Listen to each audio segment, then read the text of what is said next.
Assured pension scheme എന്ന് പറയുമ്പോൾ നമ്മുടെ കേന്ദ്ര government UPS unified pension scheme ഒരു ഉദാഹരണമാണ്. അപ്പൊ അതിലുള്ള പ്രധാനപ്പെട്ട കാര്യം എന്ന് പറയുന്നത് ഒരു മിനിമം പെൻഷൻ പെൻഷനർക്ക് ഗ്യാരണ്ടി ചെയ്യുന്നുണ്ട്, മിനിമം പെൻഷൻ. അപ്പൊ അതാണ് ഏറ്റവും പ്രധാനപ്പെട്ട ഒരു വസ്തുത. രണ്ടാമത് വരുന്നത് ഫാമിലി പെൻഷൻ, അതായത് ഇപ്പോൾ സ്റ്റാറ്റ്യൂട്ടറി പെൻഷൻ സ്കീമിലുള്ള ഫാമിലി പെൻഷൻ സംവിധാനങ്ങൾക്ക് അതിനകത്തുണ്ടാവും.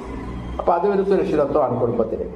അതുപോലെ അതുപോലെ തന്നെ പ്രധാനപ്പെട്ട മറ്റൊരു കാര്യം എന്ന് പറയുന്നത് ഇപ്പോൾ സ്റ്റാറ്റ്യൂട്ടറി പെൻഷൻ സ്കീമിലൊക്കെ കൃത്യമായിട്ട് അലവൻസ് സർക്കാർ ജീവനക്കാർക്ക് DRNS അലവൻസ് കൊടുക്കുമ്പോൾ DRNS റിലീഫ് DR കൃത്യമായിട്ട് 6 മാസത്തിലൊരിക്കൽ ജീവിതവില സൂചികയുടെ ഇൻഡെക്സ് അനുസരിച്ചിട്ട് ഓരോ വർഷവും ജനുവരി 1-നും ജൂലൈ 1-നും കണക്കാക്കിയിട്ട് അലവൻസ് DRNS റിലീഫ് എന്ന് പറയും.